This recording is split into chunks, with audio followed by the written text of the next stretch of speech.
आपका दिल जितनी दूर चाहे उड़ सकता है, लेकिन आपके पैर हमेशा जमीन पर टिके रहने चाहिए। यह बात अगर किसी पर सही बैठती है तो वह है राकेश झुनझुनवाला। उन्हें भारत का वॉरेन बफे भी कहा जाता है।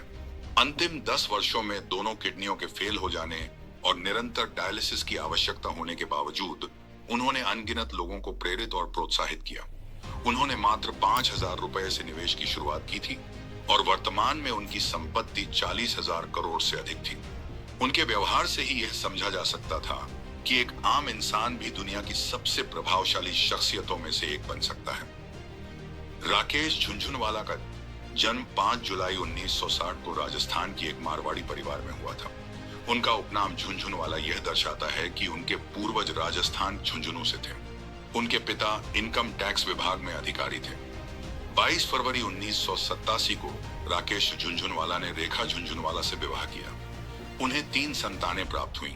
30 जून 2004 को बेटी निष्ठा का जन्म हुआ और 2 मार्च 2004 को बेटा रोहन का जन्म हुआ। 2009 को जुड़वा बेटे आर्यमन और आर्यवीर का जन्म हुआ। राकेश बचपन से ही होशियार छात्र थे और उनके सपने बहुत बड़े थे। उनके पिता इनकम टैक्स ऑफिस में काम करते थे और उन्हें शेयर बाजार की गहरी समझ थी। वे अपने दोस्तों और सहकर्मियों के साथ शेयर बाजार पर चर्चा किया करते थे। राकेश की शेयर बाजार में रुचि 14 साल की उम्र में पड़ने लगी और वे अपने पिता से इस विषय में ढेरों सवाल करते थे। उनके पिता भी हर सवाल का गंभीरता से उत्तर देते थे। राकेश समाचार पत्रों में शेयर बाजार से संबंधित लेख पढ़ा करते थे। समय के साथ उनकी रुचि और भी गहराने लगी।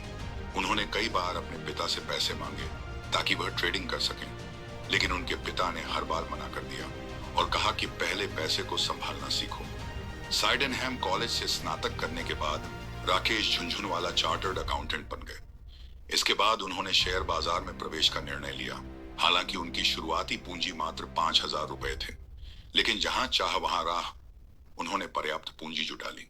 उनके भाई, जो कि चार्टर्ड अकाउंटेंट थे, की एक महिला क्लाइंट थी जो एफडी से अधिक रिटर्न चाहती थी। एफडी पर वह 10% ब्याज पा रही थी, लेकिन वह और चाहती थी। राकेश ने उन्हें 18% रिटर्न का वादा करके राजी कर लिया। उन्होंने एक और व्यक्ति से 5 लाख रुपए जुटाए। इस प्रकार उन्होंने व्यापार के लिए पर्याप्त पूंजी प्राप्त की। उन्होंने ट्रेडिंग शुरू की, तब सेंसेक्स 150 पर था और आज वह 70,000 के पार है। बाद में उन्होंने गहन विश्लेषण के जरिए पहचाना कि टाटा टी का शेयर अंडरवैल्यूड है और इसमें अच्छी वृद्धि की संभावना है। उन्होंने रुपए 43 प्रति शेयर की दर से टाटा टी के करीब 5,000 शेयर खरीदे। मात्र 3 महीनों में ही यह शेयर रुपए 143 पर पहुंच गया। उन्हें 3 गुना लाभ हुआ और 5 लाख रुपए की कमाई हुई। आज के समय में 5 लाख करोड़ों के बराबर हो सकते हैं। 1986 की मंदी और घबराहट के समय उन्होंने मजबूत रिसर्च के आधार पर टाटा मोटर्स में निवेश किया, जिससे उनकी संपत्ति 50 लाख रुपए हो गई। अगले 2-3 वर्षों में उन्होंने छोटे निवेशों से बहुत लाभ कमाया। इसके बाद उन्होंने अपने जीवन का सबसे बड़ा दांव लगाया। 25 रुपए प्रति शेयर के हिसाब से 4 लाख शेयर सेसागोवा, अब वेदांता, के खरीदे। जब यह शेयर 65 रुपए तक पहुंचा, उन्होंने 2,50,000 शेयर बेच दिए। जब शेयर 150 रुपए पर पहुंचा, उन्होंने फिर 1 लाख शेयर बेचे और अंत में 2,200 रुपए पर बाकी शेयरों को बेचा। उन्हें जबरदस्त मुनाफा हुआ। 1989 में उन्होंने एक और बड़ा रिस्क लिया, जब देश के प्रधानमंत्री वीपी सिंह और वित्त मंत्री मधु धनवते थे। बाजार में डर था कि यह बजट व्यापार के लिए अनुकूल नहीं होगा, क्योंकि इसका जोर सामाजिक कल्याण पर था। लेकिन राकेश को विश्वास था कि बजट व्यापार समर्थक होगा। उन्होंने भारी निवेश किया।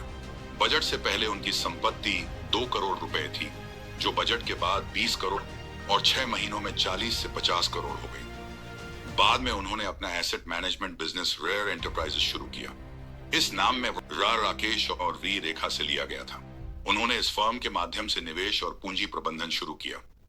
2002 में उन्होंने 3 रुपए प्रति शेयर की दर से टाइटन के 4 करोड़ 4 लाख शेयर खरीदे। कुछ महीनों में कीमत 80 रुपए हो गई, फिर गिरकर 30 रुपए आ गई, लेकिन उन्होंने 30 रुपए प्रति शेयर की दर से टाइटन के 4 करोड़ 4 लाख शेयर खरीदे। कभी शेयर नहीं बेचे क्योंकि उनका विश्वास अडिग था। आज एक टाइटन शेयर की कीमत 3,600 रुपए है। उन्होंने एक इंटरव्यू में बताया कि उन्होंने क्राइसिल के कुछ शेयर 27 करोड़ में बेचे और मुंबई में फ्लैट खरीदा, जिसकी वर्तमान कीमत 80 से 90 करोड़ रुपए है, जबकि क्रिसिल का वही स्टेक आज 1000 करोड़ रुपए का होता। उन्होंने कहा कि मार्केट सर्वोपरि है, गलती को स्वीकारो और आगे बढ़ो।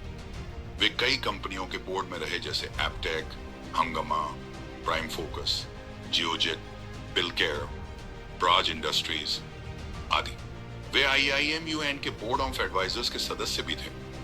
उनके पास टाइटान में 13,000 करोड़, टाटा मोटर्स में 1,700 करोड़, क्रिसिल में 1,300 करोड़, फोर्टिस में 895 करोड़, फेडरल बैंक और इंडियन होटल्स में 850 करोड़ से 850 करोड़ की हिस्सेदारी थी। एक निर्माता के रूप में उन्होंने 4 से अधिक फिल्में बनाई और आकाश एयरलाइंस शुरू की। वह घाटे में हो, लेकिन उनका सपना और विजन बड़ा था। उन्होंने कहा था कि वे असफलता के लिए तैयार हैं। यह वही सोच है जो उन्हें सबसे अलग बनाती है। जब हम डर के कारण रिस्क नहीं लेते, वहीं वे रिस्क लेने से डरते नहीं थे। यही कारण है कि सफल लोग दुर्लभ हैं, क्योंकि वे बलिदान देते हैं और अलग सोचते हैं। 14 अगस्त 2022 को राकेश झुनझुनवाला की तबीयत बिगड़ी और उन्हें मुंबई के ब्रीच कैंडी अस्पताल में भर्ती कराया गया। वे डायबिटिक थे और डायलिसिस पर निर्भर थे। उन्हें शराब और सिगार की लत भी थी। सुबह 6:30 पर उन्होंने अंतिम सांस ली। डॉक्टरों ने बताया कि उन्हें मल्टीपल ऑर्गन फेलियर और किडनी की गंभीर समस्या थी।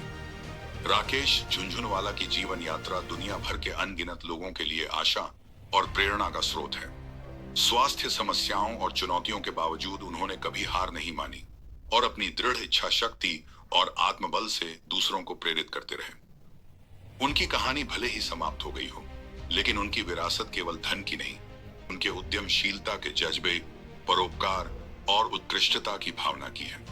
यह हमें यह सिखाती है कि लगातार प्रयास और आत्मविश्वास से हम किसी भी बाधा को पार कर सकते हैं। हालांकि अब वे हमारे बीच नहीं हैं, लेकिन उनका योगदान और प्रेरणा आने वाली पीढ़ियों को प्रेरित करती रहेगी। स्वास्थ्य समस्याओं और चुनौतियों के बावजूद उन्होंने कभी हार नहीं मानी और अपनी दृढ़ इच्छा शक्ति और आत्मबल से दूसरों को प्रेरित करते रहे।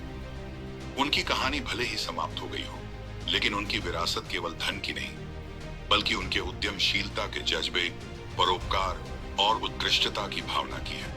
यह हमें यह सिखाती है कि लगातार प्रयास और आत्मविश्वास से हम किसी भी बाधा को पार कर सकते हैं। हालांकि अब वे हमारे बीच नहीं हैं, लेकिन उनका योगदान और प्रेरणा आने वाली पीढ़ियों को प्रेरित करती रहेगी। उनका जीवन इस बात का प्रमाण है कि जुनून, विश्वास और मेहनत से कुछ भी संभव है। उनकी कहानी हमें अपने सपनों का पीछा करने और दुनिया में एक सकारात्मक छाप छोड़ने की प्रेरणा देती है।